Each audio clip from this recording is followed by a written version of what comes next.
barrier between you and food. So we will make this extremely interesting and engaging for you, short of interpretive dancing and semaphore, which since Ray and I are both acting in our roles, we've been extensively trained in, but we'll save that for another time. So my job as panel moderator is to kick off the session today and explain to you what the goal of this session is. So we are here today to re-inform this community about the opportunities at the ISS National Laboratory and its utility over the past few years and its rapid transformation into a new platform that is helping to enable the expansion of LEO research and technology development. It is truly a stepping stone to the next generation, and it truly is a transformational moment in all of our lives because of the new access that exists to space and the ability to perform high-quality research in that environment.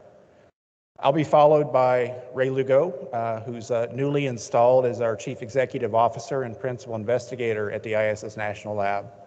Ray's going to set the stage for the way ISS National Lab approaches this community and multiple other communities who have found benefit in access to low Earth orbit and the International Space Station. He'll be followed by Dr. Ron Jocelyn from the National Science Foundation, who's going to be speaking about past and present opportunities in the physical sciences for research on the International Space Station that addresses the need of this community in particular for fundamental science and discovery.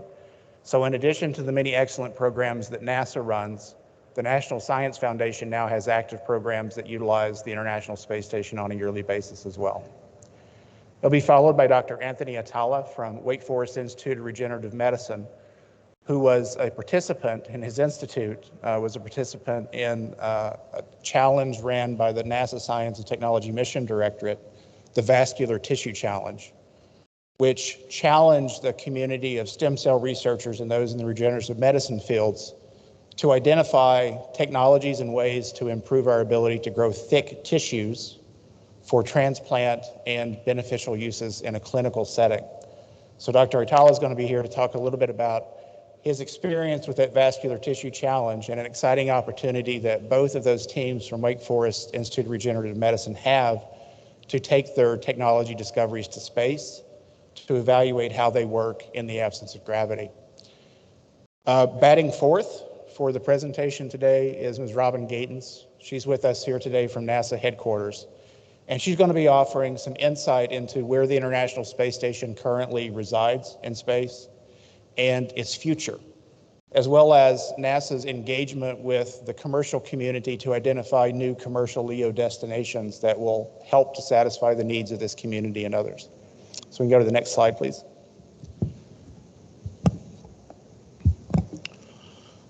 So I wanted to begin with a quote from, I'm very fortunate to have a child who graduated from the university with a degree in economics, and it only took him 2 years to find a real job. So I'll just offer that as advice for the parents out there. But he likes to quote famous economists to me, and he brings this quote to me quite frequently. The only function of economic forecasting is to make astrology look respectable. So I use that as an introduction to the next couple of slides, just pontificating on the transformational era in which we live. Next slide. So as for any of those of you who follow social media or read, you've seen a tremendous increase in the number of special purpose acquisition companies in the aerospace industry over the past year. So as you may have noticed before, you truly can't spell space without SPAC, and we've seen that come to fruition over the past year. So the level of investment that is going into aerospace industry, beyond that has existed for telecommunications satellites and Earth observation satellites from the military and industrial complex for years, has now expanded greatly. So there are companies large and small who are actively building and servicing capabilities that are new and offer exciting new possibilities in the future for access to space, for commerce, and for research and technology development. The significant investments in these special purpose acquisition companies has led to several mergers and acquisitions and has certainly increased the amount of capital flow that's coming into this market. That has important benefits for us because it increases the availability of new services to fill the need for research and technology development in space, and most importantly, helps to create jobs that benefit the entire world. Next slide. Part of this is driven, I'm sorry. I like taking advantage of all the help I can get. The space industry trends have been driven by two inverted curves, right? So on the left, you see the rapid decline in the cost of access to space. So through the efforts of SpaceX, Blue Origin, and a host of other commercial launch service provider companies and affiliated technology developments, we've seen a precipitous decline in the cost per kilogram to get science into space, as well as cargo and also people. Coupled with that, we've also seen a significant increase in the number of small sats launched. And the small sats I use here just as an example of this tremendous increase in the investment that's going into the low Earth orbit economy as we sit here. And the button works, thank you. I also wanted to point out that there are new space stations on the horizon. So it's happening with rapidity that exceeds even the orbital velocity of the International Space Station. Just a little over a week ago in Dubai, two new space stations were announced by two consortia of companies that have not only real-world experience in operating in that environment, but have actually already started to not only design, but to assemble what they hope will be operating space stations in low Earth orbit before the end of 2030 or even sooner. So we live in a very transformative time period right now where the International Space Station will no longer be the only game in town, and you as a consumer of services for access to research and technology development platforms may have multiple opportunities and choices that you can tailor to the type of research, technology development, or manufacturing goals that you need. This is the money slide for us. I wanted to highlight we at the Center for Advancement in Science and Space just reached our 10-year anniversary this past November, end of October, excuse me. 10 years of operation of our role as a non-government organization, a not-for-profit, managing the International Space Station National Lab. So this is a snapshot of some of the accomplishments that the International Space Station National Lab has benefited, not only from the efforts of our organization at CASIS, but our close partnership with NASA and our continuing work with an extensive network of commercial service providers and partners and education partners as well. Most importantly, I wanted to indicate on the upper right, you can see the amount of funding that has been leveraged from external sources outside of NASA to help accomplish the significant scientific accomplishments that have occurred on board the International Space Station. And on the lower right, you see the capital raised by startups post-award, which is approaching $500 million. So over $500,000 has been raised in capital by companies who have utilized the International Space Station to further their R&D goals. This is only the beginning.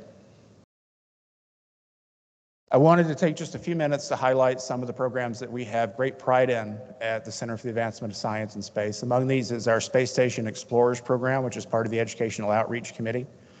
You heard from a bona fide astronaut earlier this week about the great excitement of traveling to space on Virgin Galactic. And here, one of the former space station ambassadors, Dr. Sian Proctor, served as lead flight crew member for another flight. We also have, as part of our panoply of educational programs, Storytime from Space. So you have opportunities where live astronauts, live researchers can speak to the younger community all across the world and bring them into the exciting world of reading from an orbital environment unlike any other they've ever seen. Also wanted to highlight one other program. This is the 7th year of running of the Genes in Space program, which is primarily run through partners at Boeing and the PCR company that offers this capability. So they're in their 7th year of selecting a middle or high school student to perform polymerase chain reaction-based experiments on board the International Space Station. These are not science fair projects. last year, one of these students, the winning Genes in Space Prize from last year was the first experiment to use CRISPR in the microgravity environment. So these are the future scientists and current scientists of the United States being able to take advantage of the space environment to perform real science and write real journal publications based on what they learned from that. This year's winner is looking to use polymerase chain reaction to help start tracking microbial content in the water system on board. So there's a lot of interesting new developments which are actually employing cutting-edge technology that can benefit us all going forward. Most importantly is the broad outreach that's afforded through the STEM program that's operated by CASIS in partnership with NASA. So just over this past fiscal year, nearly 4 million people, nearly 4 million students, young students, older students, educators, were directly engaged with education partners that serve the STEM Ambassador Program and the Space Station Explorers. I wanted to continue with another program of major importance to us at CASIS is the OGA Grant Award. So OGA here stands for Other Government Agencies. These are agencies other than NASA that are providing funding for support of research that is important to their portfolios.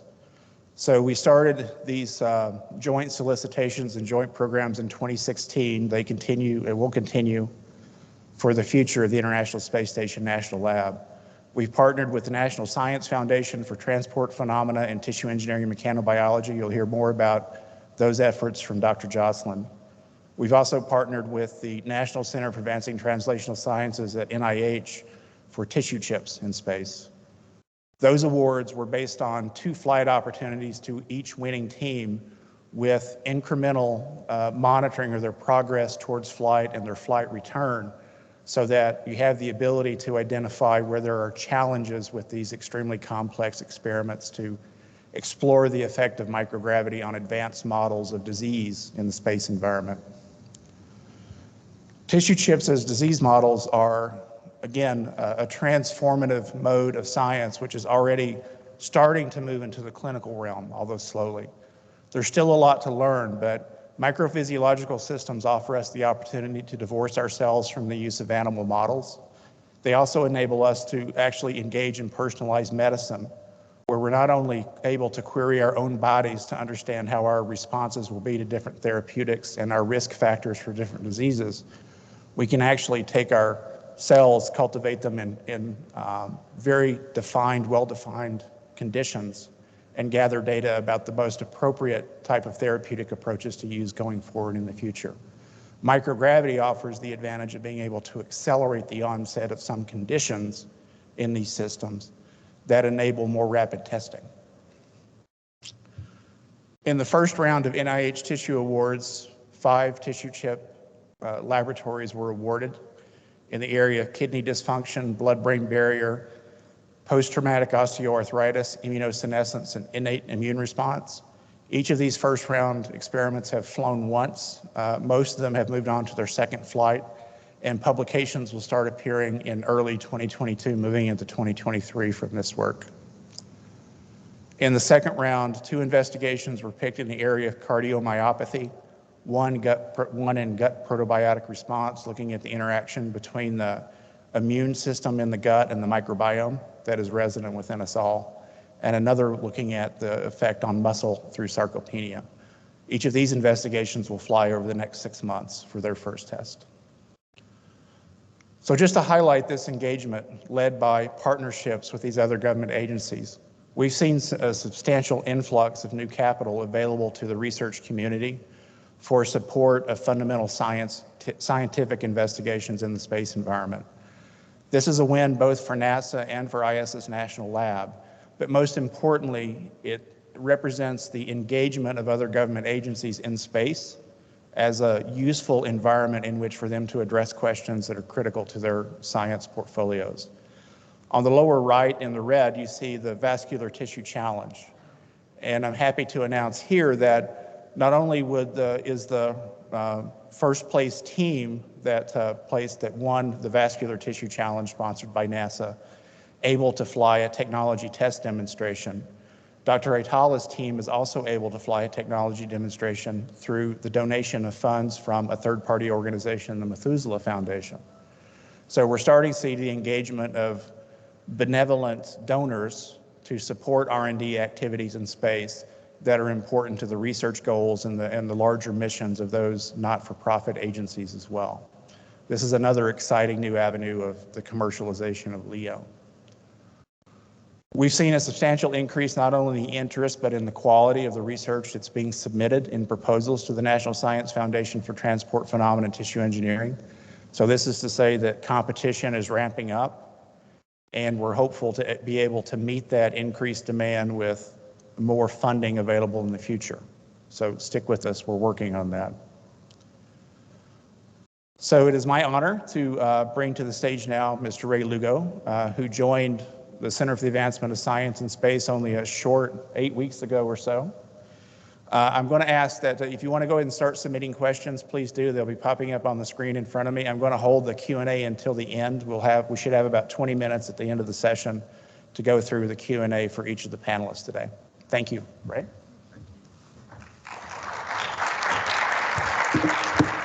So I just hit the advance button. Good morning. Everybody awake? I'm hoping everybody's asleep. If not, I'll put you to sleep with these charts. Actually, it's only been 7 weeks. It seems like a lot longer, but incredibly proud to have this opportunity and see how we can work together to advance science and technology in space. So with that, let's move on with these charts. So people probably want to know what CASIS is and ISS NL. So that everybody's clear on it, ISSNL is the place we do work. CASIS is the organization that manages the ISSNL under a cooperative agreement with NASA. It was established by a legislative act. We have a responsibility to enable the use of an allocation of assets that NASA provides to us, predominantly up mass, down mass, crew time. And it goes across a broad variety of activities. So with that, let's move on. So we pursue groundbreaking science and technology and innovation, and I think most of you are involved in that. It includes, scientists from academia and research institutes and also private companies. We advance the nation's leadership in commercial space. There's clearly an expectation that we are an enabler of the low Earth orbit economy. And I think with what you're seeing, at least recently in the investments that are being made by commercial companies in space, I think we're definitely contributing to that. And we want to inspire the next generation of researchers and scientists. You can see this is a very interesting picture of a very crowded place. I can remember back in the 90s when we were working on the design for ISS, there were even additional facilities that were planned at that time. But I think, we've made good utilization of a very limited space and a very precious place to get to. So let's talk about microgravity research. In the case of microgravity, we're looking at the effects of the fundamental physics on molecules and solids and liquids, convection, buoyancy, and sedimentation in space environment and microgravity environment. The extreme environment, clearly, space is an extreme environment, and the ISS offers a unique platform to do science, both external to the station, with facilities that are located outside the space station. It's a very high vacuum environment. Atomic oxygen is something we have to deal with there. Obviously, radiation environment, debris impacts, things of that nature. We have a unique vantage point. It's about 250 miles up in space. So it is low Earth orbit, but, as everybody knows, that first couple hundred miles is the hard part. And so, it is a unique vantage point. You get to see things from space and the ISS that very difficult to see even from high altitude platforms here on Earth. So facilities on the station, we have state-of-the-art hardware, provided both by NASA and, commercial companies to do R&D and fundamental and applied scientific research.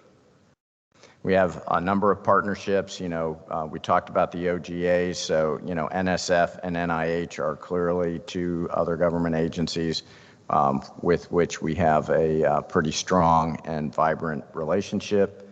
But we also have things like the Target Sustainability Challenge that was conducted, and we had the Technology and Space Prize. And we're really trying to create more partnerships to enable more of these challenges.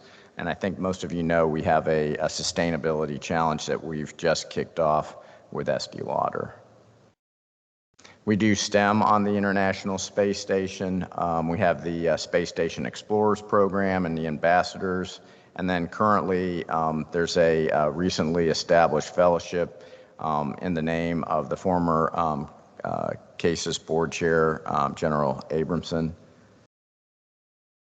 And again, talking about the Estee Lauder challenge, about a sustainability challenge with respect to plastics and packaging. A lot of people would really, probably scratch their head wondering why a company like Estee Lauder would be interested in an investment like this. And truthfully, large corporations, have a social responsibility and look at these kind of opportunities to, basically push their brands clearly, but also to demonstrate social responsibility in areas like this. Because as we all know, plastics are becoming a bigger and bigger problem in waste streams. So upcoming solicitations, I'm not going to read through all these, but we do have a website that describes them all. I would also encourage you that if you have any questions about these solicitations, please reach out. Mike Roberts is clearly a very good point of contact on these solicitations and can probably provide you a lot of guidance. And then we do have a user advisory committee. We had a workshop before the start of the conference.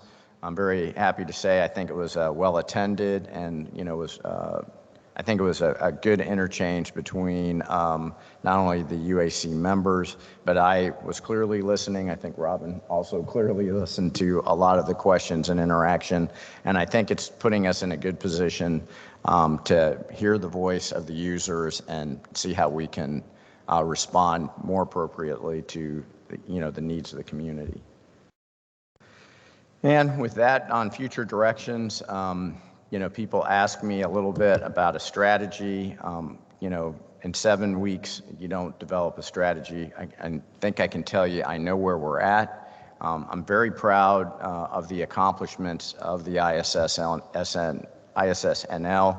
We had flown over 500 payloads, which when you look at starting from zero and 10 years into the program, we've flown 500 payloads, almost 100 last year. Clearly, we're making a difference. Now, I'd like to see us fly 200, but we do have some limitations on space and volume, so we got to look for opportunities on how we can do more with what we have. But my promise to you is by the time we have ASGSR next year, we're going to have a really well laid out roadmap. We're going to give the user community an opportunity to provide us some input. What we want to have a strategy that gets us to the end of our cooperative agreement, which is clearly in 2023. But we're hoping before we get to 2023 that both the community and our funding agency and NASA, sees the value we're bringing to the table, and hopefully we'll be here to the end of the program. And with that, I'll get off the stage. I'm here. Please don't hesitate if you want to chat. I'm, generally very approachable. I'm not particularly difficult to talk to.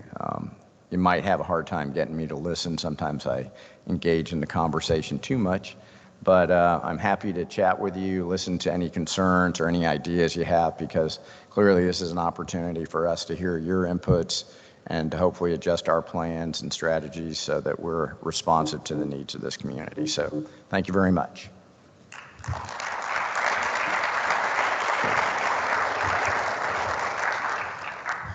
And is Doug Mattson with us in the audience today? Right in front. I wanted to take a moment to introduce Doug Mattson. Doug Mattson is the chair of the ISS National Lab User Advisory Committee.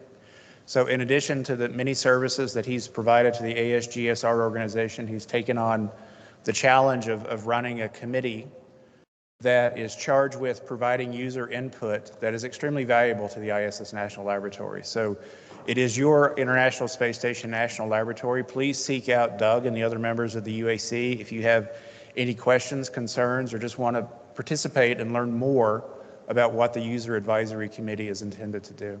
Thanks, Doug.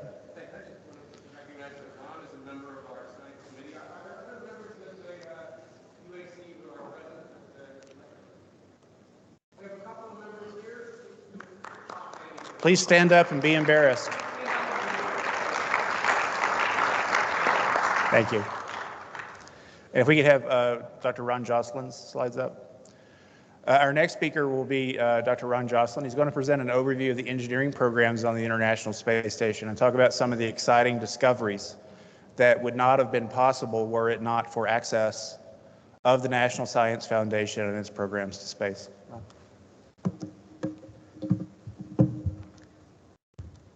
Thanks, Mike.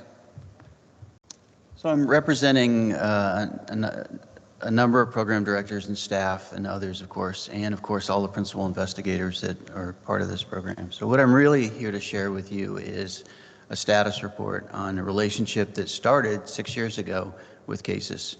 And so that's kind of what I'm going to share with you.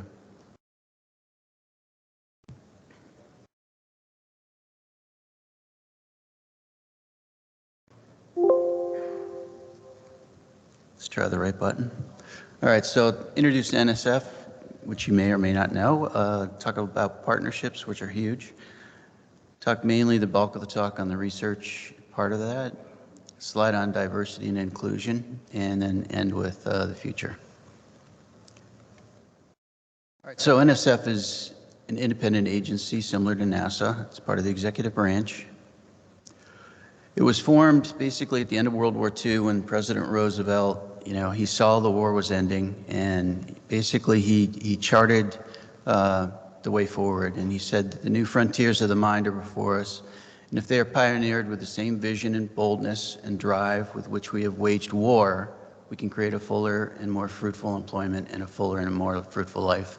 There's more to this quote, but that's kind of the start of his charge to Dr. Bush, who was the head of R&D for, the wartime effort. And basically the outcome of that, which you can download and read, it's an old document, obviously. It's Science, the Endless Frontier.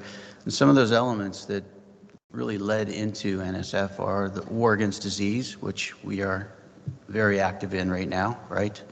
Science and public welfare, renewal of scientific talent, which we call STEM today, right? So it's always been part of our charter, and then the creation of the National Research Foundation.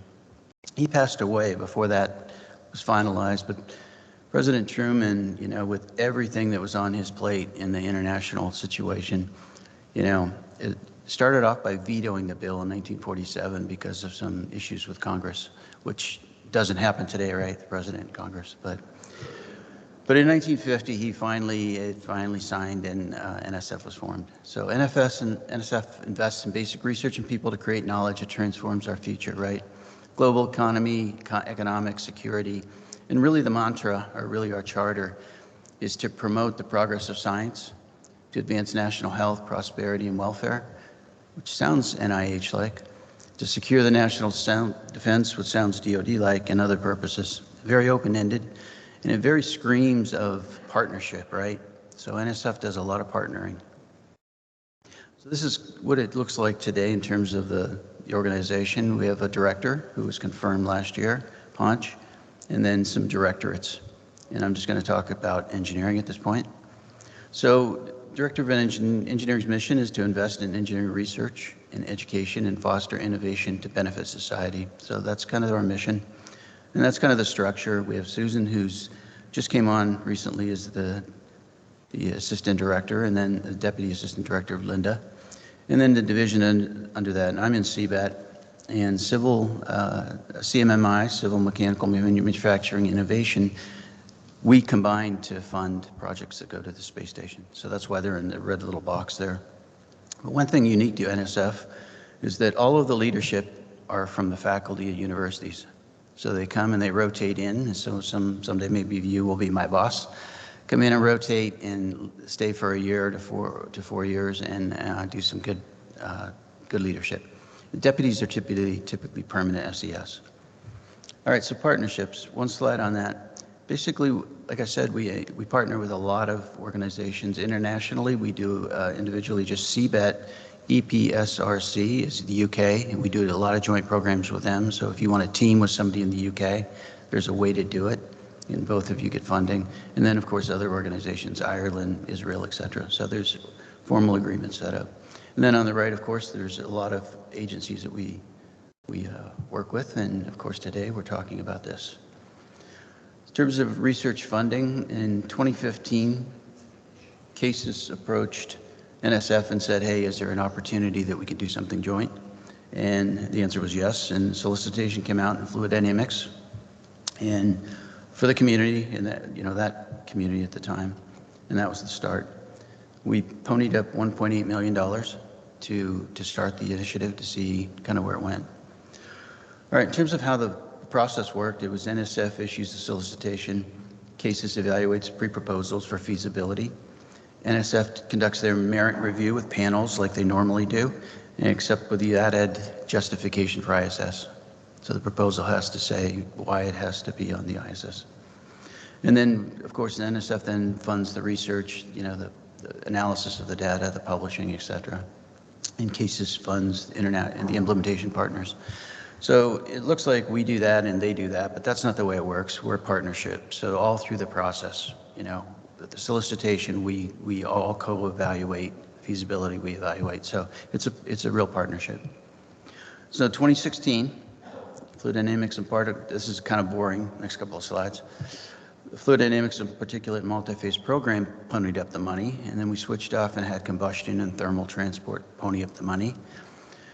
Then we rotated again, and then we learned a lesson here that maybe it's a good idea, and you're going to see why in a second, that we combine it to the community and open it up from hereafter for everyone. So combustion, thermal, fluid dynamics, particulate, multi-phase, whatever that looks like it's a transport phenomena problem is open, and that's why we call it transport phenomena. And then we added nanoscale program. So if there's nanoscale ideas that you have, there's an opportunity.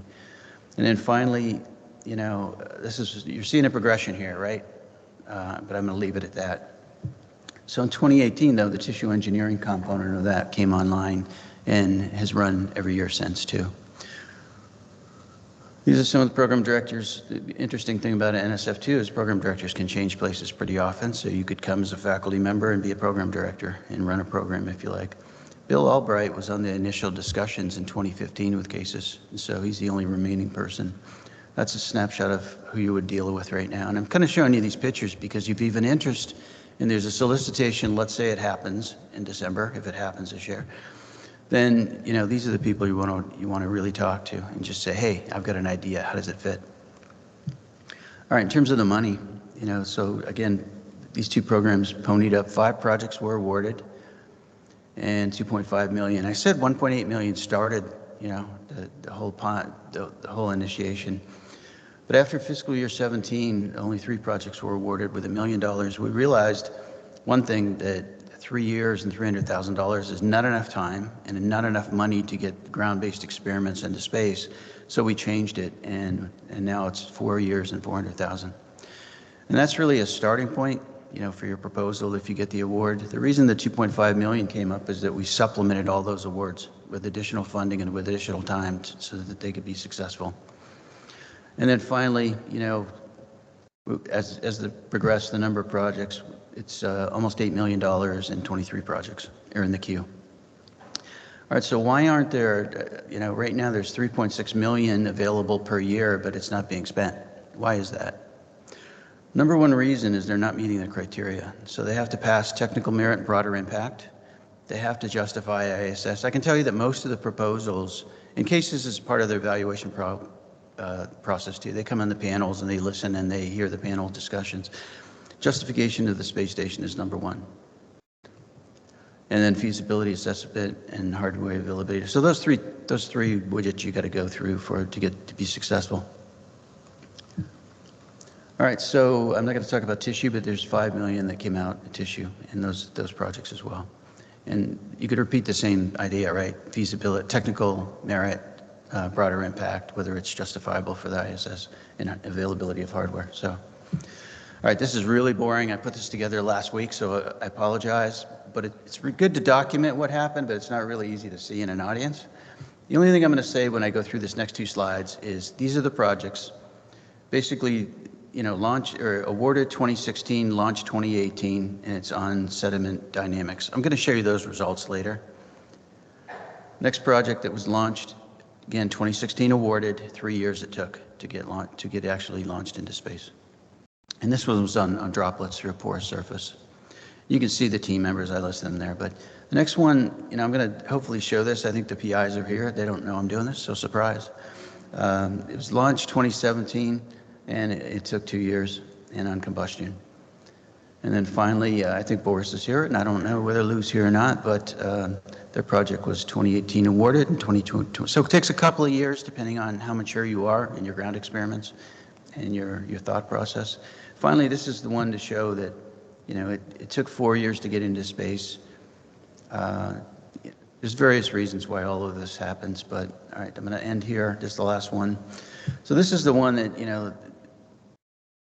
I'm not going to get into why, but it took 5 years to get into space. So NSF is very forgiving in terms of offering supplements and offering time to help make these things happen, as long as the proposal and the technical ideas are good. And we work, again, with CASIS to make sure this happens. All right, and then only one tissue engineering, since it was awarded 2018, the first solicitation, it just got launched a few months ago. So I'm not going to have any results on that, but you're going to hear something about that in the next talk. So really 8 of the 34 projects that have been funded have been up there, have been, the experimental results are down with the PIs for analysis. So we have 3/4 in the queue. So that's a good thing. All right. Eye chart. I'm going to hit this really fast. This is like 3 charts that should be the entire 20-minute talk, so you have to pay attention, okay? All right, so sedimentation, it's particles, things dropping down through the fluid and landing on the surface of something, right? Whether it's in the ocean or whatever. So in this objective, really, we're looking at fine sedimentation, like, for example, mud, and it can display cohesive, basically due to the van der Waals forces, right? So these little particles can come together. So sediment can form aggregates, again, little particles come together, and greatly accelerate the settling rates, right? So predicting cohesion and aggregation is essential for modeling a number of systems on Earth. I'm not going to get into them, but there's a couple examples there. But the key is that the cohesive forces are much weaker than gravity, so gravity dominates on Earth, and so you can't uncover all the results that you want to uncover. So that really is the justification, right? So that was a nice justification to pass that wicket. And then finally, that we do the PIs do the ground, PIs and students do the ground-based experiments. So they select the mixtures of water, salinity, the contents. For ISS experiment, they do it on the ground first. They do sediment characterization with SEM imaging. So if you look at the right 2 images, you see clay in freshwater and clay in saltwater, and the scanning electron micrographs of what the results are going to look like, a snapshot, right? And then the testing apparatus of this. So they get everything except for the astronauts, and they make sure that everything works properly. And then the ground experiments, here's the issue, though, right? Because of gravity, you see the little canister there, and the time is in minutes, so 0 to 10 minutes. The concentration front, you can see, and basically within 10 minutes, the experiment's over, you're done. But in space, it was launched in 2018, and 6 months later, the results came back. Some very pretty images of launch. All right, there's the astronaut with the 10 test samples. You can see the scale in the middle picture with him, and then on the right, blown up. And basically, so 10 canisters with salt water and various sediment suspensions were tested. And then finally, the results, which are, of course, why we're here, right? The science part of it. But the aggregation rate successfully measured as a function of sediment composition, so it was a successful test. Aggregation measured even for very weakly cohesive sediments. Okay, the long-term experimental results, what they uncovered is that you could do these tests for hundreds of days instead of 10 minutes. So very good removing gravity to see what happens. Unexpected results, the power law that happens. So what you're looking at is aggregation size versus the duration of the experiment. And that's what the little dots are. And then the dotted line is t to the 1/2, which was the unexpected aggregation growth. And then the other thing that happens around 60 days is that it switches over to a 10 to the 1/3, which again was unexplainable. And so here's kind of relatively new results. The hypothesis is that the vibration on the space station, which you see there, acceleration spectrum and the JEM module on the space station, is suspected that at some point will, in any facility, right, there's something going on that you have to understand and know. So that was the specs, and we're going to go through this and not really talk about it. You can look at the images on the right, gravitation settling versus aggregation. So the initial and then the final. And then you can see on the right, with vibration included, the particles conglomerate, they aggregate a little bit differently, right? So I'm going to stop with this one. So it's a very interesting test. So what I'm going to highlight now is extremely important for STEM outreach. And this just shows, fly through these again, that the briefings that occur, that the PIs get to be part of. My division director was there, the undergrad students involved, a number of conferences and discussions on the results, and some results, again, an invitation to the White House for some more conversations. So there's great opportunities when you go to the space station. All right, one slide on this is basically what I want to do is thank NASA Glenn. That this is, again, the PIs in the bottom right-hand corner, and the graduate student is in the red coat, all happy and smiling. They both had a great time working with NASA Glenn, and the astronaut there is in the middle who did the experiments. And again, this is really just to thank the team of NASA Glenn for their volunteering to work with the teams. Now, is there 3 minutes left? Yeah, is that my time? Yeah. Okay, so there's time for this. Jim, could you go ahead and play that? So Yao-Ting and Paul, I think, are here. I'm not going to steal your thunder, but you did a great job of introducing this problem, so I'm going to let you do it.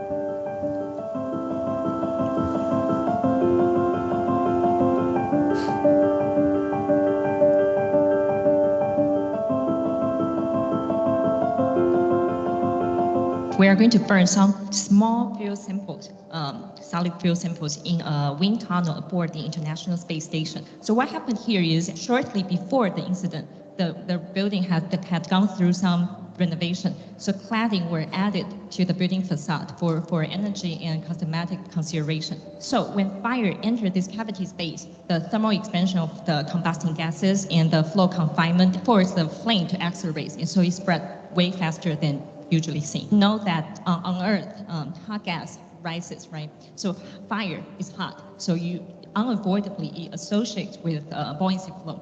The problem about buoyancy flow is it's hard to characterize, and this complex flow may mask the underlying physics we want to observe. On the other hand, in microgravity conditions, we eliminate the buoyancy flow, and instead we can impose, like in a controlled manner, impose a flow externally. It's a small wind tunnel, so we actually force airflow past the sample, because without gravity, if you just left it burning, it would probably go out by itself, to be honest. So you need some airflow. But the nice thing that, as Yao-Ting said, we can control the airflow from 0 to any arbitrary value. So we can actually probe that scientifically, get resolution in regions we can't study on Earth at all. So it's very useful.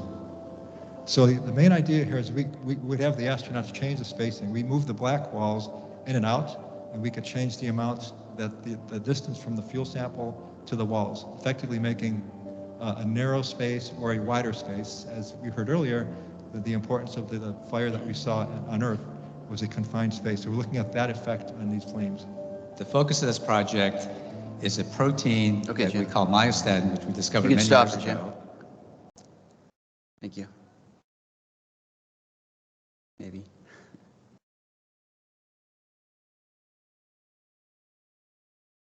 All right, so hit the stop button for the movie, and then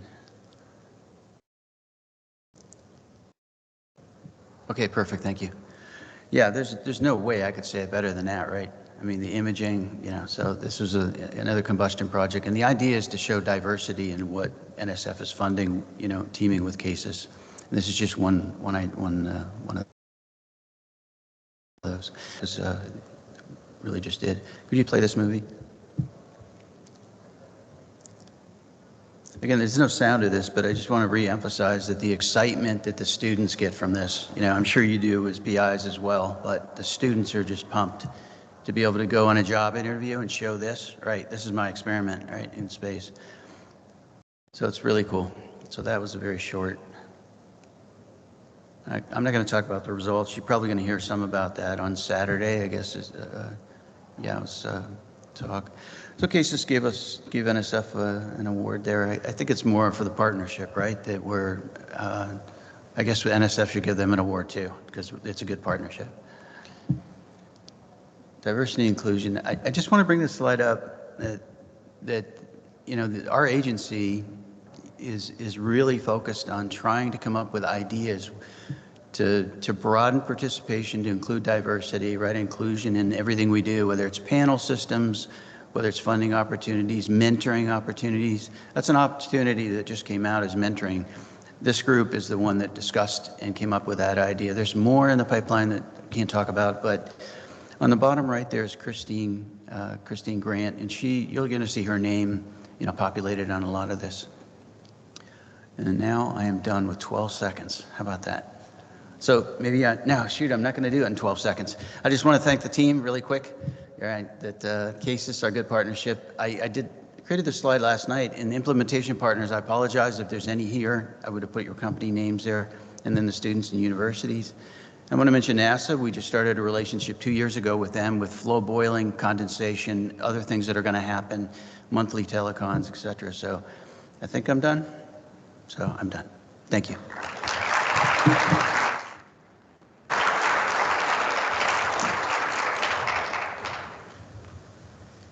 You can bring up Dr. Atala's slides. We're going to shift gears just a little bit now. We're going to be moving from the physical realm into the life sciences realm, but you'll notice a lot of common themes across this because at the end of the day, the biology is responding to changes in the physical environment in microgravity. And we've learned a lot about studying human responses to that environment so that we can continue to live and operate in space and move farther away from the confines of low Earth orbit and move deeper into space. More importantly, though, we're beginning to understand the advantages of use of space and microgravity as a model system that can inform us about disease onset and progression here on Earth. And at the heart of all of this biological interaction are the physical factors that are influencing that. And we've just now, I think, reached a moment in time where our diagnostic tools are adequate to the task of being able to perform these types of experiments in the spaceflight environment. And we have many pioneer scientists who are seeking to develop their skills by taking what they've learned here on Earth into space. Dr. Atala's lab is not only world-renowned for its efforts in regenerative medicine, but they're also pioneering this new expansion of use of space to further their own lab skills. Dr. Atala?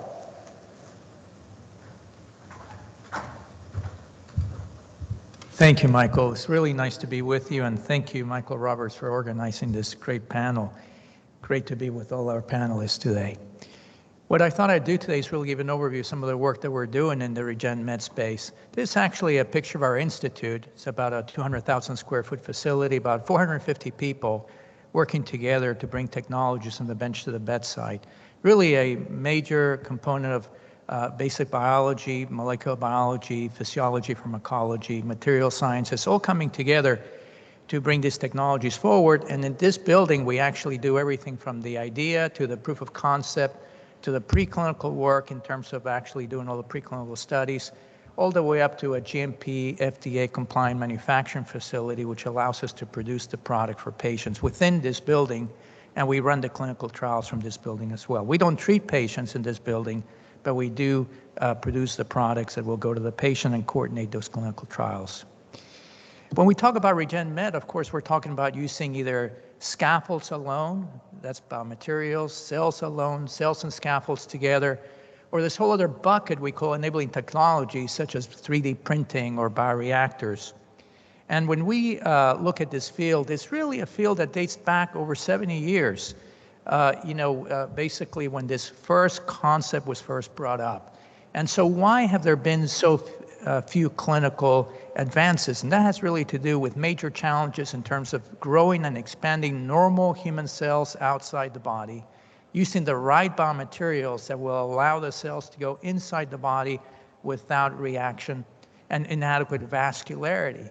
That is the ability to bring nutrition to the central portion of your constructs.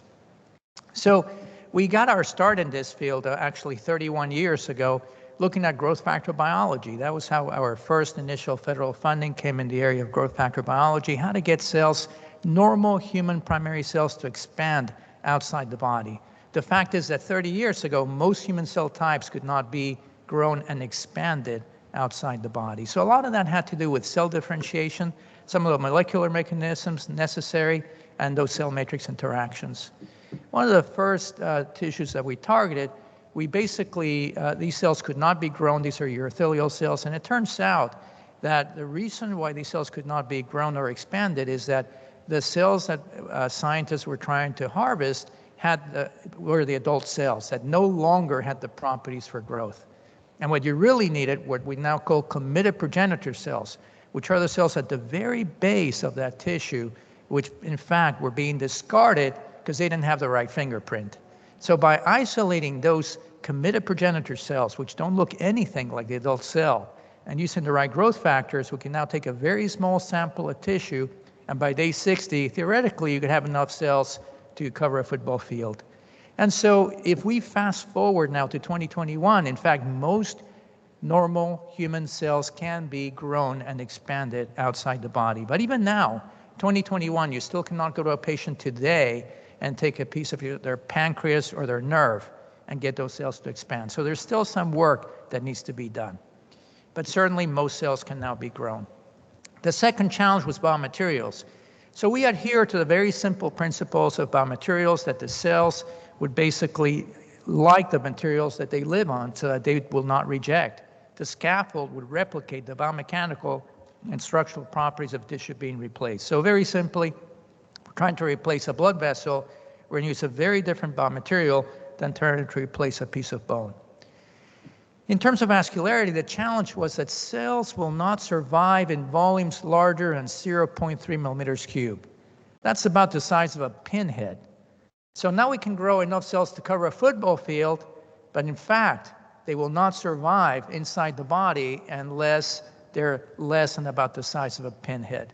So how does nature solve this problem? And nature solves this problem by branching from the lowest forms of life, such as algae, which you may find at the bottom of the ocean floor, to the branches of a leaf, to the branches of a tree, to the vascular branches in a human. Branching is, in fact, the solution to nutrient diffusion. And we started then looking at biomaterials. Major advances in looking at biomaterials that to the naked eye will look like a piece of your shirt or your blouse, but in the scanning microscope would have this branching pattern which allow the cells to lay down and would promote neovascularity and neoangiogenesis, or cell growth.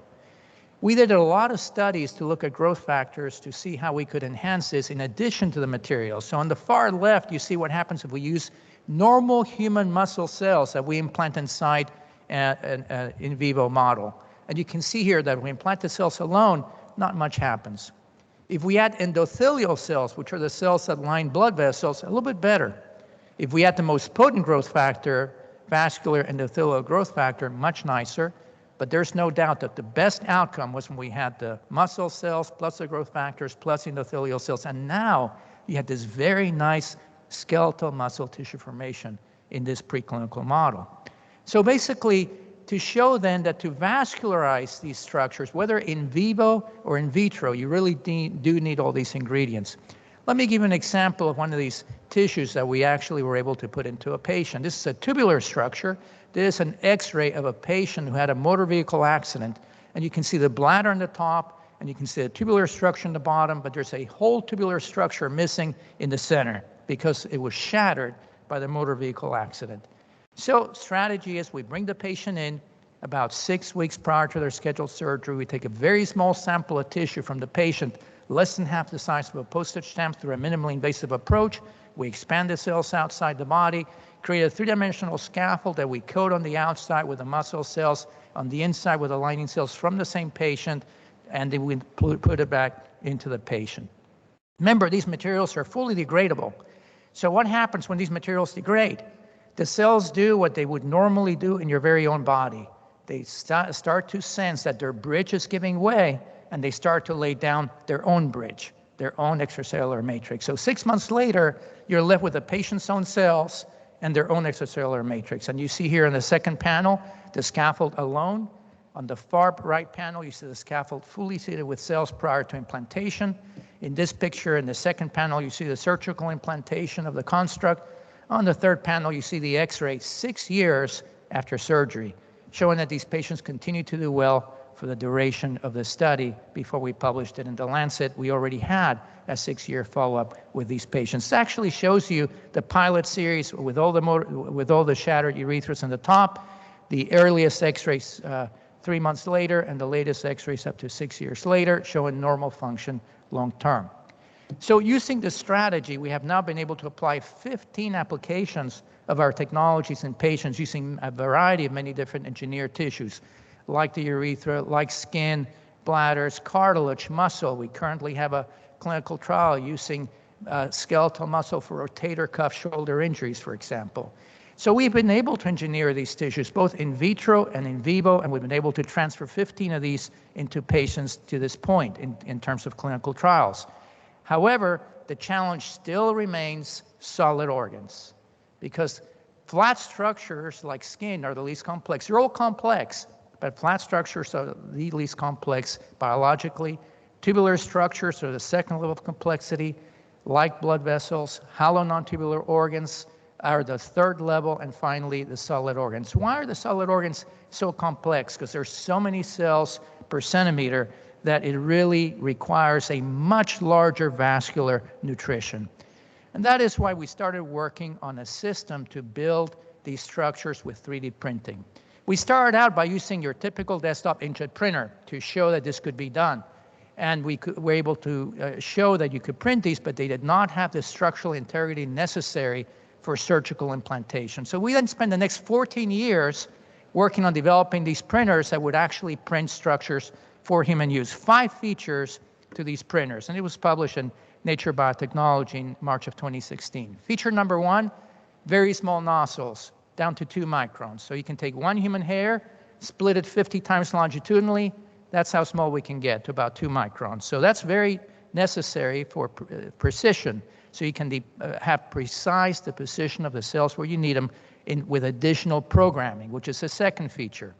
The third feature is to build these bioinks that go through the nozzle as a liquid, but once they hit the platform, they retain their structural integrity. So they're not splattered through the platform, but retain their shape and their location as you're building these tissues. The fourth feature is to create these microchannels that allow nutrition to go in, replicating a highway system, if you will, very much akin to what you see with normal vascularity that allows nutrition to go to the central portion of the construct, this scaffolding allowing human-scale constructs to be created, as you see here, that were created with 3D printing. And finally, the fifth feature is we used, this is actually a program that's available in every major hospital today. This particular one's called Terra Recon, where you can do 3D reconstruction of what the patient's body really looks like after doing imaging. These are very common, but what we did is we then were able to develop our own software program where we download this digital data from the imaging, and we can use that digital data to drive the printer so we can create a structure specifically for that patient's defect. So basically, after working on these printers for a number of years, we were lucky because the vascular tissue challenge came about. And this challenge was, can you print these structures, solid structures? Now remember, we've been able to print flat tubular, hollow non-tubular organs, but they're all basically flat structures in different shapes, right? Solid organs are at a much higher level of complexity. So the challenge was really a challenge. How can you print structures that will remain in vitro, outside the body, where you can basically keep them alive through perfusion and demonstrating tissue functionality before you ever put it into an in vivo setting. So we went after the liver, had to be more than 1 centimeter cubed. It had to include endothelial cells, which are the cells like line the blood vessels. You had to maintain viability, but more important, the functionality of albumin and bilirubin production, which are the end products of functional livers. So we came up with basically 2 strategies. We entered the same team. These were the same team members from WFIRM, but we ended up going after 2 different approaches. The first approach was using a gyroid structure approach, and the second was using tubular structures. Why did we pick these 2 approaches? Because that's what basically your normal tissues do in your very own body. Tubular structures, you can think about that very simply, blood vessels, right, feeding in to solid organs. And gyroid structures will be the spongy structure present in several different organs like the liver, which is the one we were targeting, or the kidney. So strategy number 1, the gyroid architecture. So we wanted to make sure that we could create these through 3D printing. So we could create these gyroid design structures that were present, very basically replicating what's in the human body. You can see here the vascular tissue construct printing that's seen here with a DLP printer, where we basically have this 3D CAD model, right? Then we have a printed construct that you see in the bottom left. And in the middle panel on the bottom, you see the actual printed construct with the cells that have already been printed. And this is actually a perfusion model. We actually print the perfusion model system as well as we print the structures. This is all printed, and we can perfuse the system with blood and perfusion analogs. And then this shows you the liver tissue construct size and viability to show that we were able to attain that functionality that was needed long-term after 30 days, with showing cell proliferation within the constructs and showing the typical characterization of both liver cells and the lining of the blood vessels, endothelial cells, showing good albumin and bilirubin production, which is exactly what you want to see, showing that the liver tissue is actually functioning. So our second strategy was basically to fabricate multiple tubular constructs. And this was done by casting alginate with hepatocytes. We then printed the gelatin with the endothelial cells and the calcium. We then solubilized the gelatin and then allowed the endothelial cells to attach to the walls and basically leach the gelatin out. And this was the process to create these tubular structures with the hepatocytes or the liver structures, as you see here.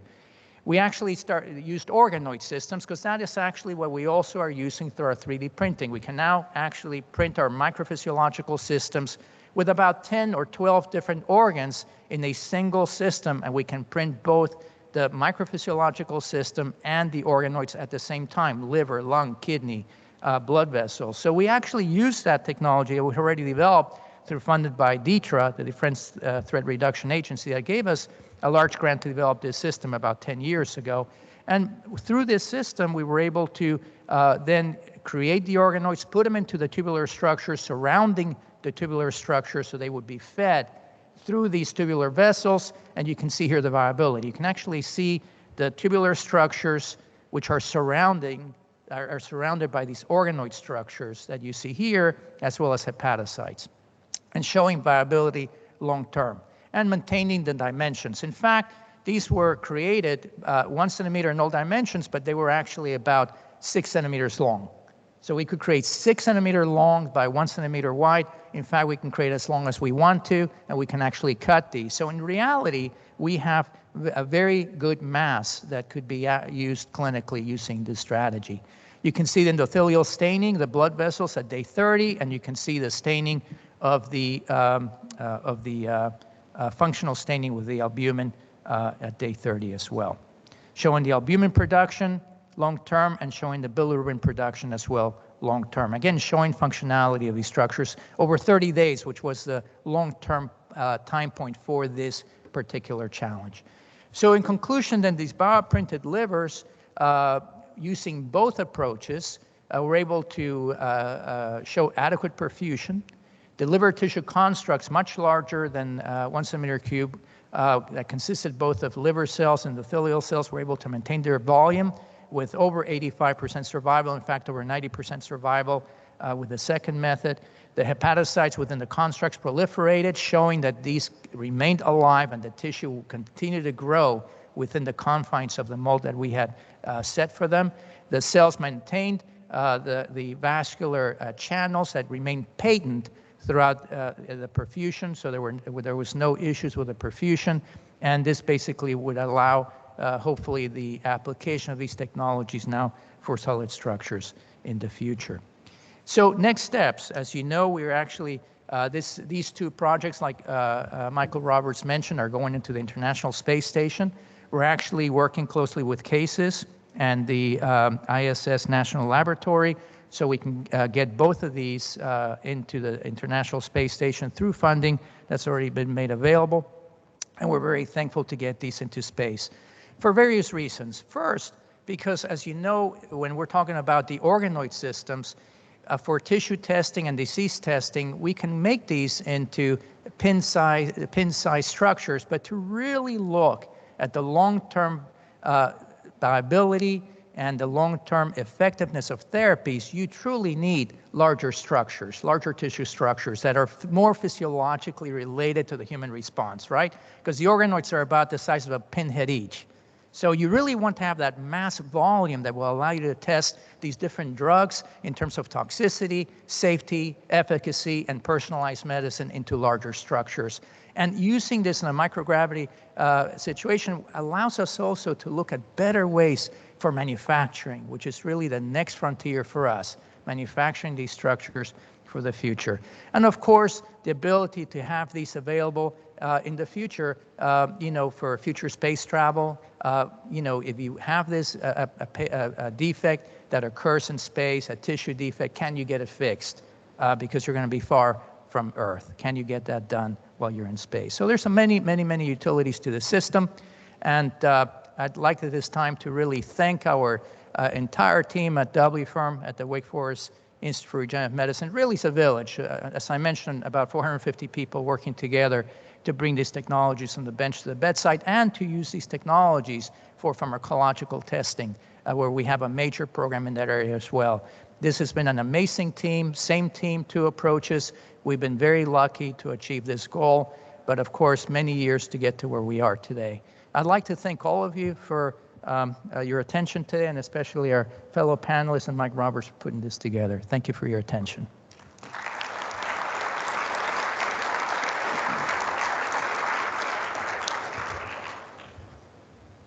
I also wanted just to add a comment to Dr. Atala's excellent presentation. I also wanted to give kudos to the team. They performed a lot of this very important and demanding work during the darker days of the pandemic. So they had to not only engage in a very complex and difficult challenge within their environment, they had to be able to adapt to operate in the laboratory during the COVID conditions. And that also presented some challenges to the judging team that was part of the challenge. So kudos also to NASA and the judging team that put the vascular tissue challenge together. There were some creative solutions that were offered because the way the challenge was designed, judging teams were going to be able to go into the laboratory to actually observe the progress and the actual generation of data during the response to the challenge, and that was made impossible by the conditions of the pandemic. So a lot of this was performed live on video through the efforts of Dr. Atala's team. He had prominent support not only from the Institute itself and his supporting team, but a lot of student help from graduate students as well. And I'd like to acknowledge the efforts of both the NASA team and Dr. Atala's team for being able to pull that off under very difficult conditions and reach what I think is a very exciting conclusion, which again speaks to the value of NASA's engagement with the life sciences community to help advance technologies that not only inform our ability to explore space, but directly benefit us here on Earth for clinical outcomes. So with that long-winded explanation, we'll pull up Ms. Robin Gayton's slides. So Robin is here today from the deep and distant area of DC, shortly after a whirlwind tour to Dubai, where she exchanged recipes with some very important people. She's also involved not only in International Space Station, she's involved with the Deep Space Food Challenge and many other things. So without further delay, I turn it over to Ms. Robin Gaydens. Thanks, Mike.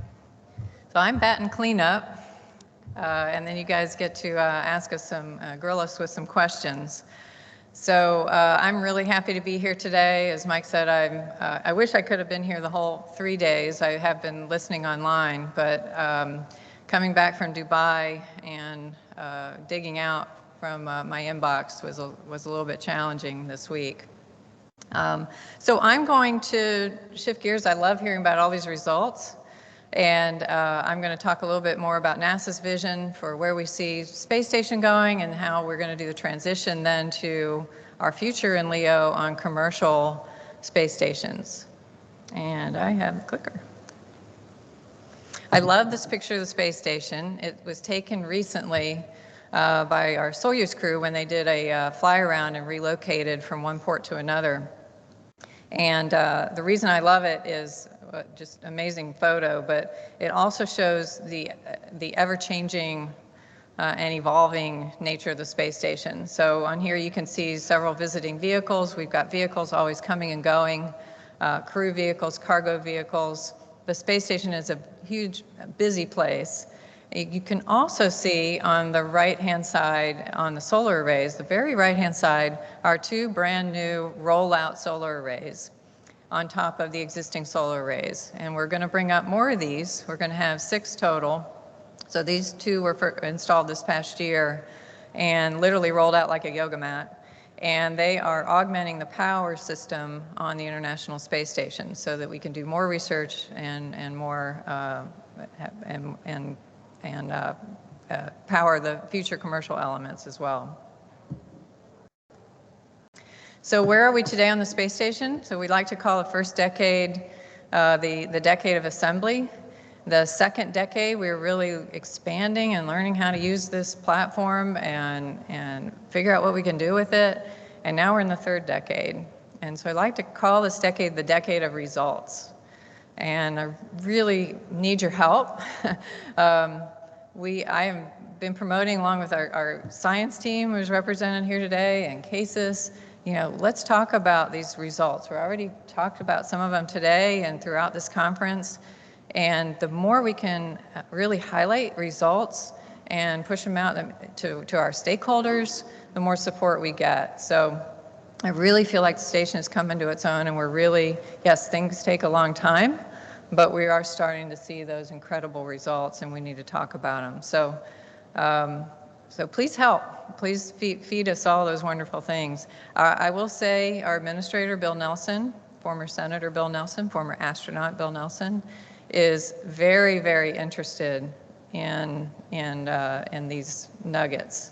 And so we're trying to, he'll often call us and say, you know, he's about to talk to somebody and wants to know more about one of these areas. He is very supportive and very keenly interested in the science being done on the space station. So I mentioned the space station is busier today than ever. With our 7 crew, we really expanded what we can do with our visiting vehicles. And the station is healthy. So we've got, it continues to be stable. We just added a new Russian laboratory module. And it's ever expanding. I mentioned the power systems, so it's continuing to change and be upgraded. And it's an essential part of our human exploration strategy, which I'll talk more about. So looking forward now to the next decade on the space station before we transition, and I'll talk about transition.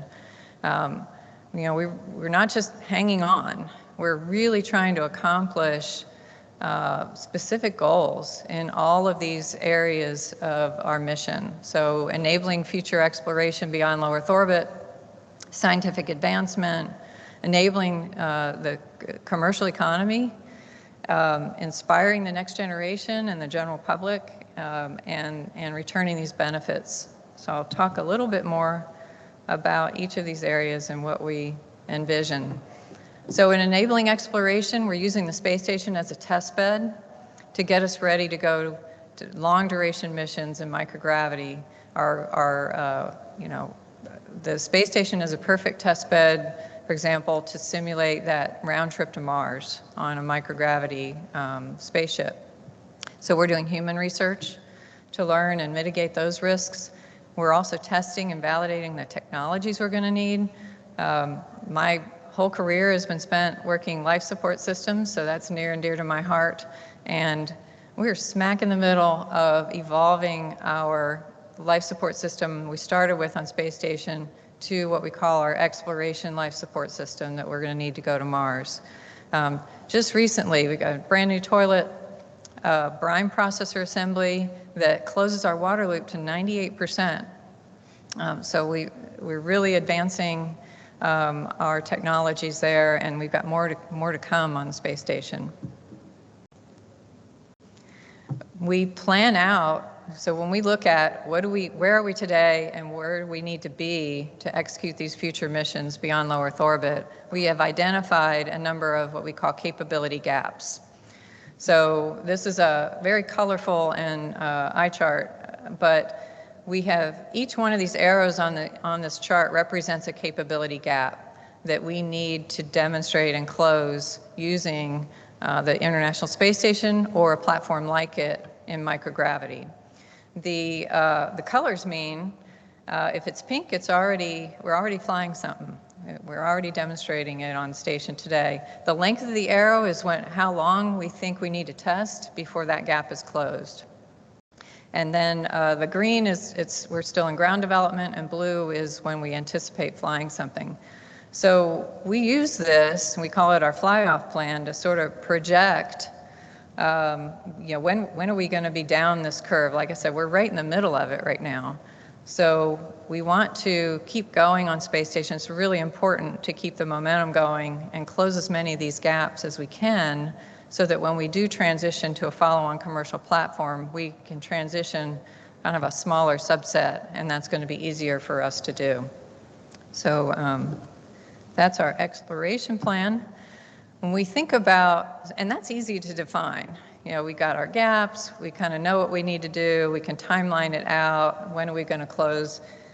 It's harder to define what are our goals for science? What are our goals for research?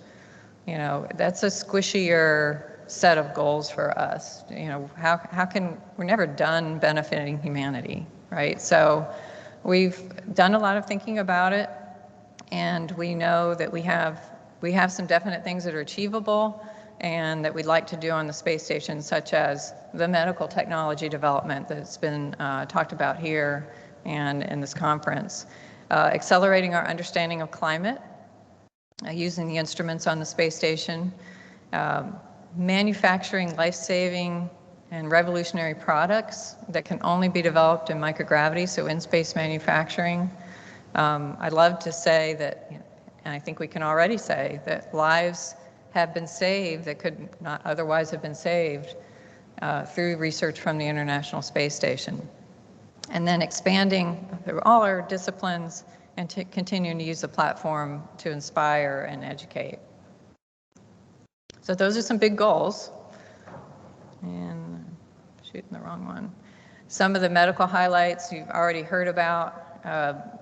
Just to name a few, and there's tons more. You've heard about the tissue chips, artificial retinas, some immune response studies, and osteoporosis treatments.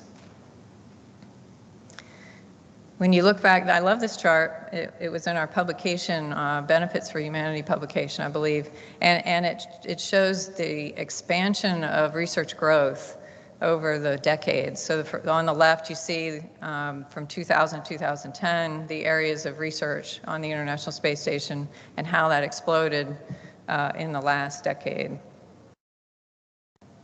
So building on that and looking forward, we're already talked about bioprinting. These are heart cells that Kate Rubins got to watch, took her breath away watching these heart cells beat on the International Space Station. So areas of medical, I talked about climate. We've got more instruments planning to be launched on the space station in addition to the ones we already have. increase our understanding and help solve our climate problem.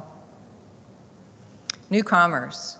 So all kinds of commercial partnerships. Of course, we have our crew and cargo transportation partners. We now have over 20 commercial facilities on the International Space Station. Shown here is the Nanoracks Bishop airlock. And then all of the activity going on inside, 3D printing, pulling optical fibers, trying to enable these markets that we're seeing emerging. And more to come here in commercial facilities. We're just expanding and adding more facilities as we go. And then inspiring humankind. We talked a lot about education, our international partnerships. We're up to 109 countries and regions that have done either educational or research work on the International Space Station.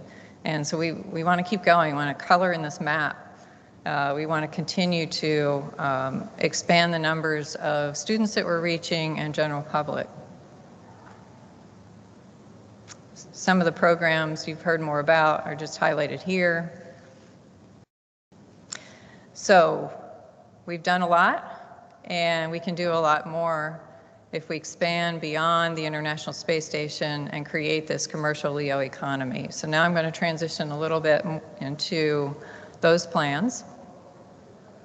So NASA started a commercial LEO development program, and it is run under my colleague at headquarters, Phil McAllister, and centered at Johnson Space Center. The manager is Angela Hart, who is the program manager. And the goal of this commercial LEO development program is to establish this economy in low Earth orbit. So NASA can meet its needs beyond the lifetime of space station, but also we enable, this one of many customers model. So we're trying to facilitate this. Our vision, you can see at the top, we're starting with transportation, and we've got that well established. We've got some new capabilities coming on there with the Sierra Cargo Dream Chaser. We're seeing a lot in the way of transportation. Now we're working on where are they going. We're working on destinations. So what we call them is commercial LEO destinations or commercial space stations is our next focus. And then more elements of the economy include things that we're doing on the space station today to try to enable the demand, if you will. So the destinations are sort of the supply side. We need to also enable this demand, or we're not going to be one of many customers. There'll be no other customers. So tourism, we're enabling private astronaut missions. Commercial manufacturing, in-space production, we're trying to stimulate those applications. Technology demonstrations, and advertising and marketing activities. Trying to do everything we can through the International Space Station to allow companies to develop these capabilities so that we'll have this carry forward. So our plan and our timeline is described here. I've been personally working really hard to try to get support both in our administration and on the Hill to extend space station to 2030. And why 2030? We think we need that time in order to have commercial destinations to transition to, and it's super important we don't have a gap in low Earth orbit. So we don't want to leave a gap. So we need to extend the space station, not forever, but 2030. We think we can have commercial LEO destinations by 2028. And then that allows us to have this 2-year overlap period to have this transition over and have a smooth transition. So I mentioned we're doing a couple things on the supply side. We already have a contract with Axiom Space to put a commercial element on the Node 2 forward port of the space station. And so that's already in work. In addition to that, we issued a solicitation for proposals for free flyers, commercial LEO destinations that not going to space station, going directly into space. And we got a good response from that. And I can't say more about it because we're in the middle of that proposal evaluation right now. But we're hoping coming out of that, we're able to award one or more agreements and sign one or more agreements with these commercial destination providers. You've probably heard, it was a big news at IAC last week. A couple of these consortia groups announced their plans. So it's really exciting for us to see this response. Sometimes I get asked, if it's a competition, space station or commercial destinations. No, it's not a competition. We need to develop what's coming next.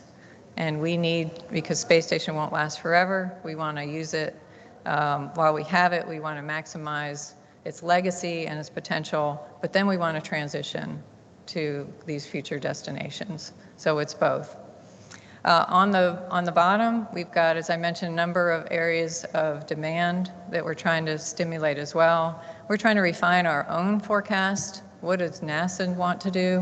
What are our other government agency partners interested in doing, and what are their long-term plans for LEO? What is part of our model is an ongoing national lab on a commercial LEO destination. So what does that look like? And can we project what that is? We're trying to enable tourism and other commercial activities, again, as to the extent we can with the International Space Station. This is just a little bit more detailed milestones on the timeline that we're on. Like I said, we're trying to get these capabilities to start this transition in 2028. Right when we get done here, you're going to see me sprint out the door and over to a room where I'm going to be briefing our House Appropriations Committee to try to help get financial support for our plan, which is critical. So it's highly dependent on us getting the budget.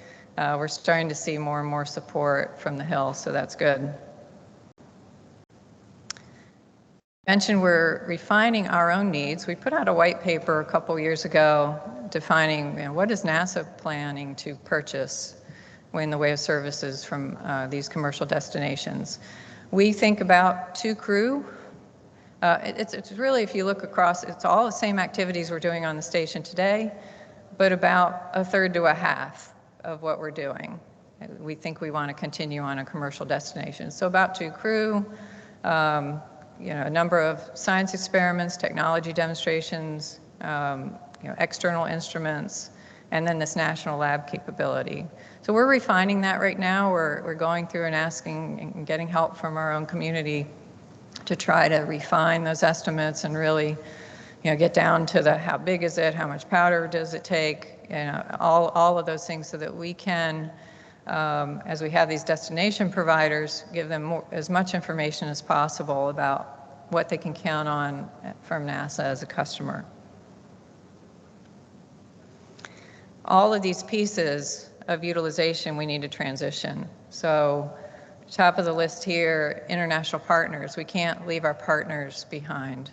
So we're starting to work with our international partners to find out, what are their interests long-term in LEO? How do they see this working on a commercial destination?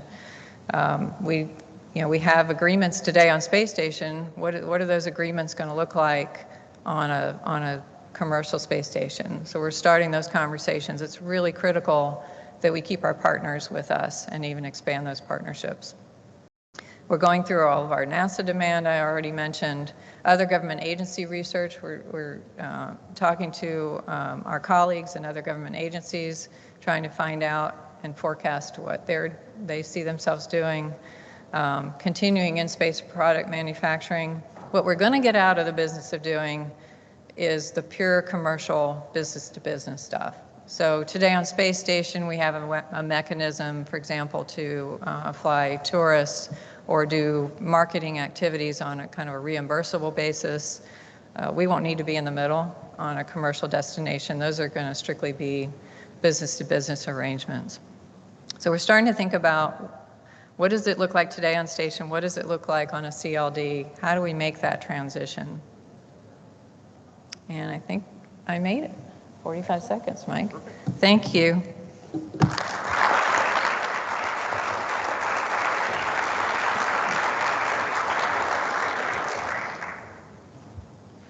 If we could have the slide up with the magical text number. I've already got several questions to start peppering the folks with, but there's no reason you can't add more, right?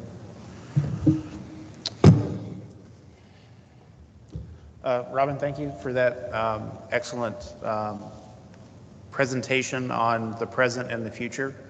I heard several key messages. One, the state of the International Space Station it's healthy.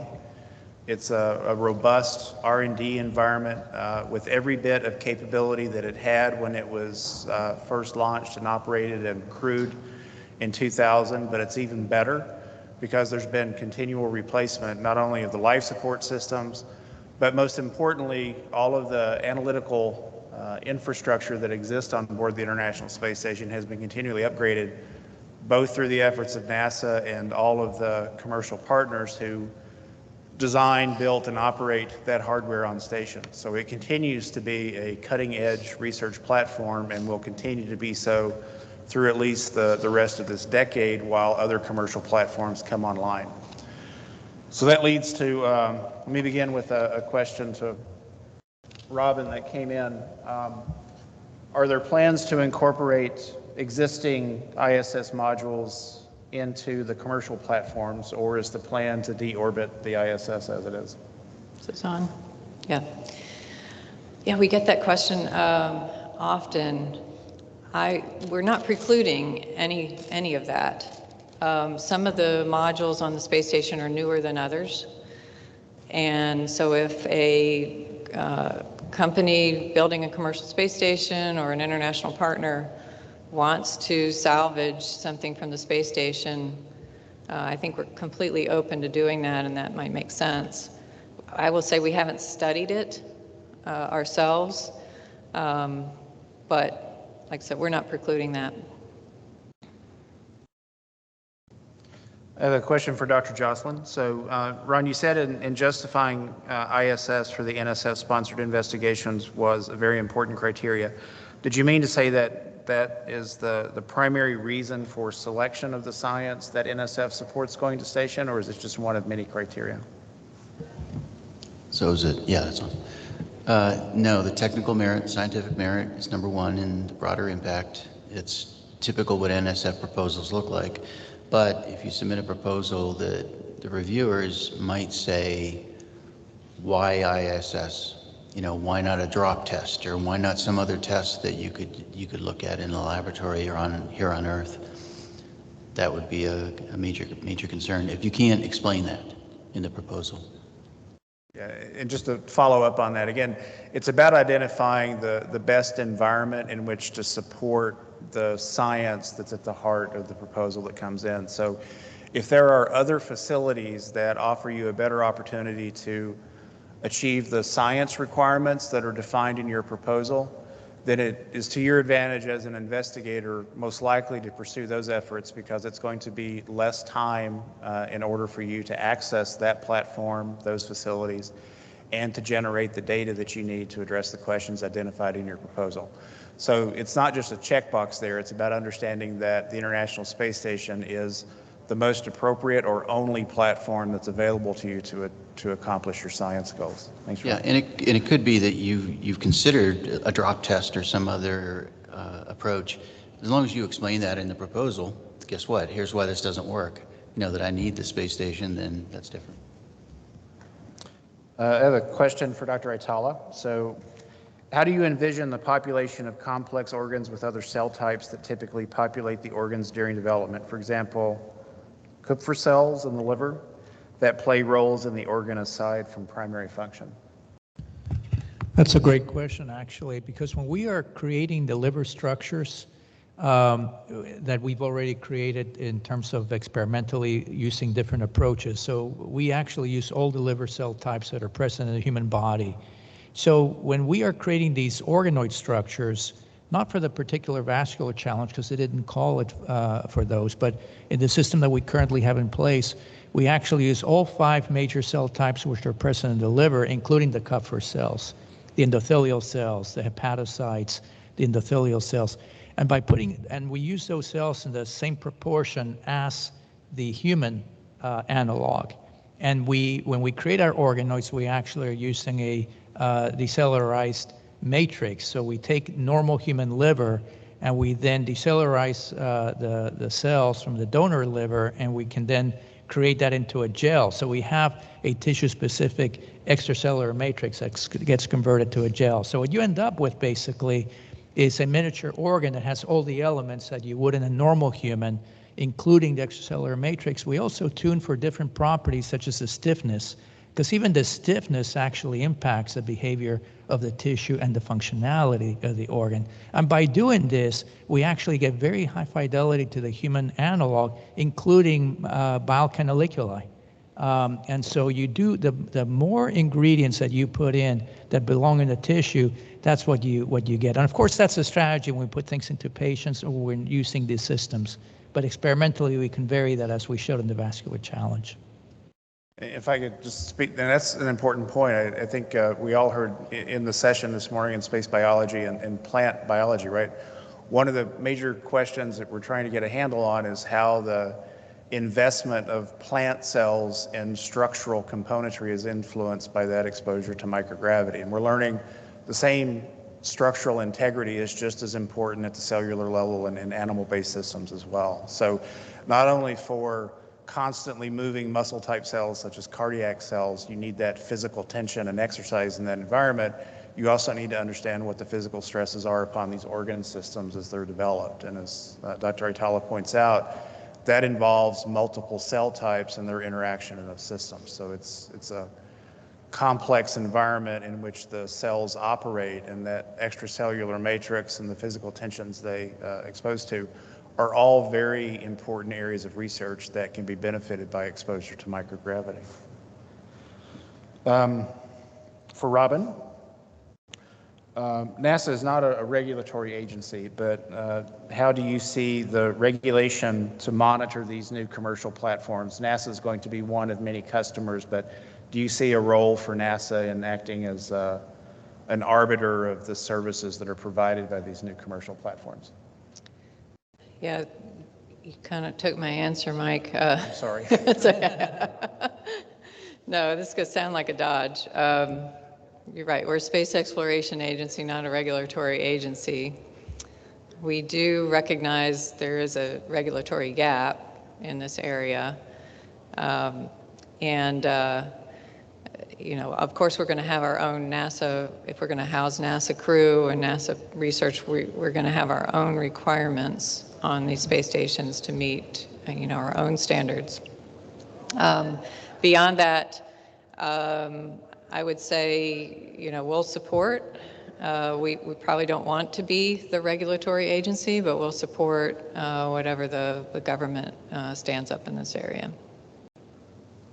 Sorry for stealing your thunder there. It's okay.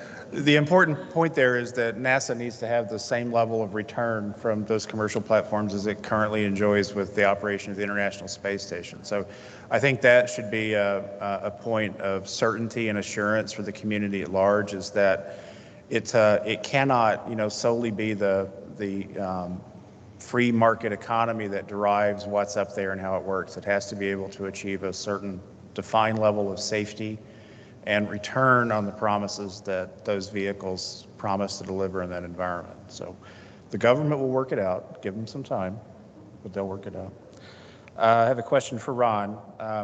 NSF has a current call in the Emerging Frontiers in Research and Innovation area, Engineering Living Systems solicitation.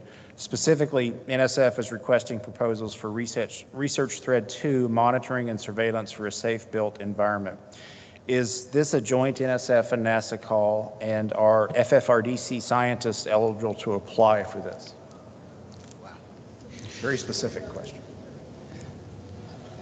I would say in any of these solicitations, which there's hundreds of them, maybe thousands, contact the program directors that are listed on the announcement and ask them very specific questions so that you don't waste your time. And usually it's spelled out in the solicitation if it's a joint activity. It'll specifically say in the language, like we do with CASIS, that it's a joint activity. So I would just say I would recommend doing that. So I don't really have an answer. A question for Dr. Otala. How far away do you see us as an investigative body away from being able to print three-dimensional full organs? Well, right now we actually are printing a variety of different structures: flat, tubular, hollow, non-tubular, solid organs. In reality, if you are thinking about the solid organ, the fact is that the solid organs don't get into failure until you get below 10% of the functionality. So all our organs have a 10x reserve, actually.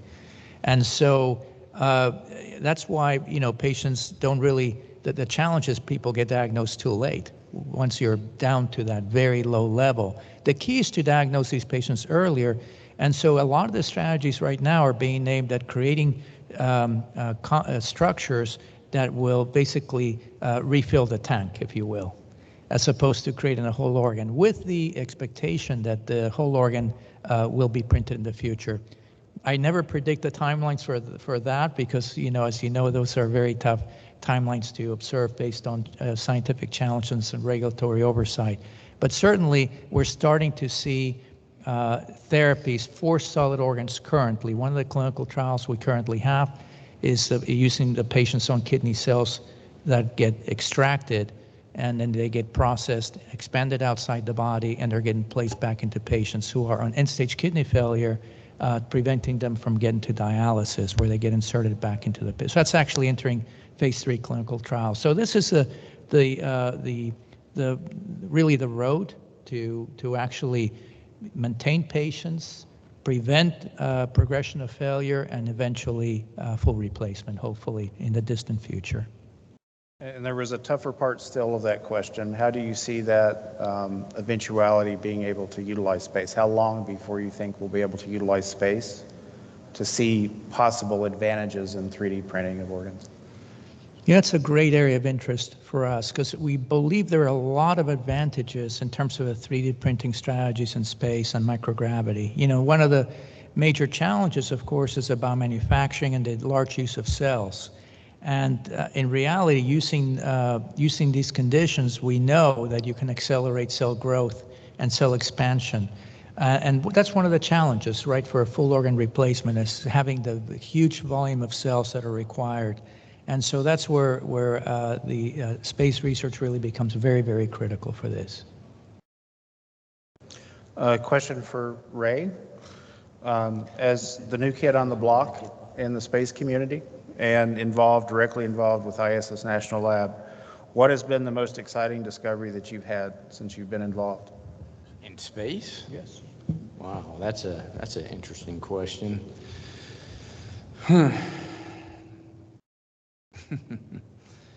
So I go back a long time in both human and robotic space, and I'd have to say that probably for me, being a part of the Galileo mission was probably one of the most exciting things I participated in. I was a young engineer. I got to work with JPL. At JPL, engineers and scientists in their careers, they get to work on one major mission. And so I got to work on a bunch of major missions with a bunch of JPL folks. I'd have to say, Galileo was maybe, one of the most exciting things I worked on. But I also worked on the space station redesign, spent better part of a year here in Crystal City, down the road in Washington, and spent almost 2 years in Houston when the program was first stood up. So, I've had a great run on the NASA side, and truthfully, I see this opportunity at CASIS equally as exciting and challenging. We have a great partner in NASA. I think the community is very interested in what CASIS does. I know industry has an equal interest, and so, balancing all of that and trying to, really realize the opportunity that the ISS presents, that's probably a good way to end a career. Another question for Dr. Joslin. So is the NSF thinking about commercial agreements yet? I think I know the answer to that. Yes. Okay, yes. There are opportunities for businesses to directly engage with NSF, right? Yeah, I can just say there are programs. There are SBIR, STTR programs. Just read the news, pay attention to the news media about what's happening with NSF. I don't know whether I want to go beyond that, but keep reading, when the budget gets passed to see what happens, right? I think there's some exciting opportunities if things fall into place like it looks like they're going to. And the National Science Foundation already has existing SBIR programs in the space technology sector. So in addition to the SBIR programs that are offered through NASA and DoD, NSF has a very active SBIR and STTR program, which is also seeking to inspire technology development in space. So there's lots of opportunities up there. And as you get into the higher phases 2 and 3 of the SBIRs, those could be candidates for access to space again, where you need long-term exposure to microgravity or long-term exposure to low Earth orbit. Look to the International Space Station and the National Laboratory as a platform to do that. And we're constantly working with and understanding the suborbital community as it develops as well. So everybody is interested in seeing those opportunities be able to transition so that you can continue your ability to raise the technology readiness level and move as seamlessly as is possible from the suborbital to the orbital realm, where it helps you get to the end faster, the end point faster. Yeah, and there are programs that do exist, like GOALI is one of them, GOALI, where industry can work with universities on projects, but it's all basic science and early technology development. But I think you're going to see more and more of these opportunities arise. Yeah. Robin's going to have to jet over to her room soon, so I'll leave her with a thought question here. It's not an easy one, but it's a thought question. The answer is yes. You told me I was going to get all the hard ones. I did. I didn't want to think I'd lie to you. So after transition to a commercial low Earth orbit marketplace, do you think there will be a tendency for more commercial interest, profit-driven research could drive out basic sciences research? I hope it's both. I hope that there isn't a competition, that there's enough real estate and enough opportunity so one doesn't drive out the other.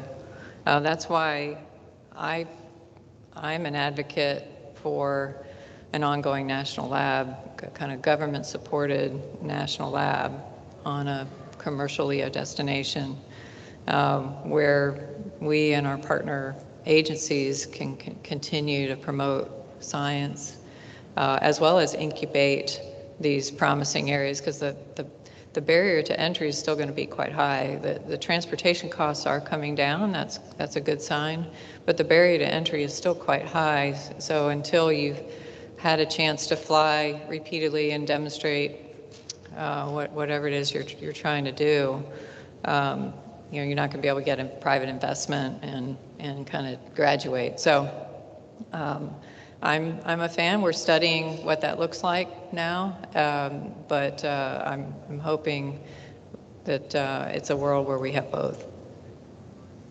Yeah, I could add to that too. Yeah, I mean, realistically, if you look at large, successful corporations, they invest a portion of their profits in, basic and research, because that's the engine that drives their business. And so my sense is, whether it's done here on Earth or it's done in space, both the federal government will continue to invest in basic and fundamental research.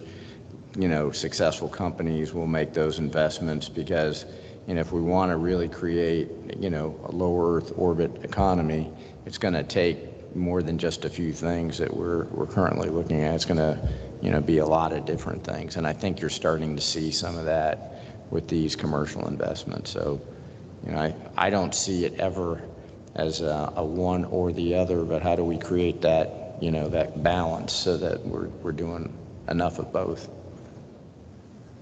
And I would echo the comments that Ray just made, in that, from my perspective as a scientist, there cannot be applied science without a robust fundamental scientific community. It just does not happen that way. And The commercial companies, the large pharmaceutical companies, the materials manufacturing companies, all of those realize that, and that speaks to Ray's point. All of those companies have significant R&D budgets, and it's not all about marketing their latest products.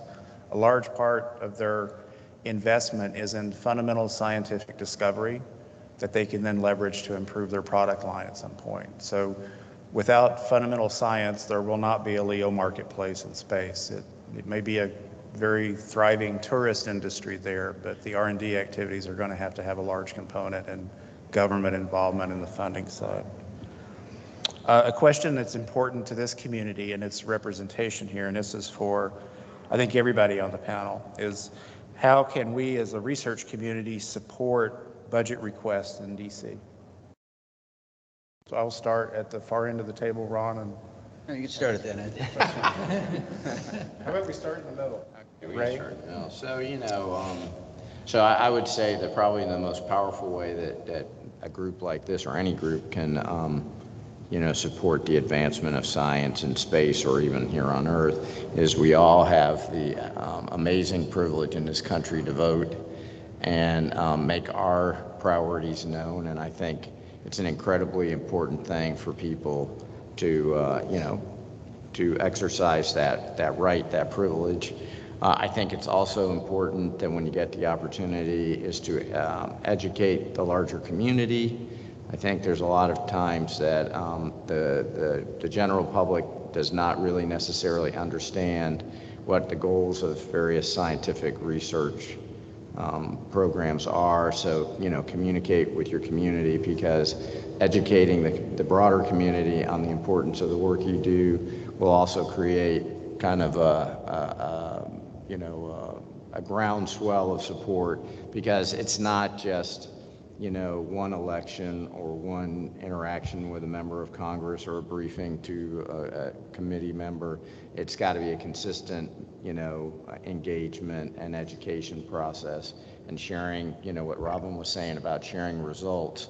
There's incredible results that have been achieved, and we need to, when we're not speaking, there's people who will fill the vacuum with maybe incorrect information or false stories. So it's incumbent on all of us to communicate, the benefits and the results that we're achieving in space. And, what we heard today about some of the things in regenerative medicine are just, for me, it leaves me with a sense that we're going to start to address some of these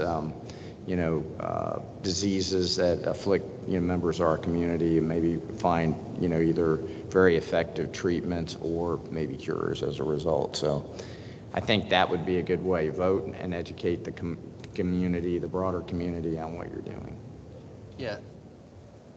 So if I wanted a scientist, do great science, right? Yeah. And communicate it. So I wanted to carefully think about how to answer that one. One thing we can't tell you to do is how to go around in a circle with communication.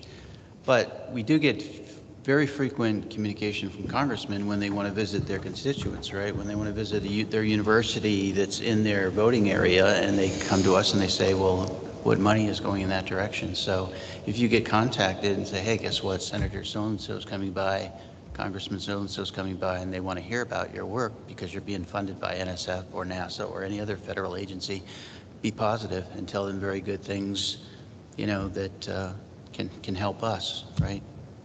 To help us help you. So. Yeah, so I follow that up. If you're a scientist, do great science, train great people. If you're a student, be the absolute best student you can be. And every one of us has a responsibility to communicate the value of our science, whether it's fundamental, applied, whether it's manufacturing.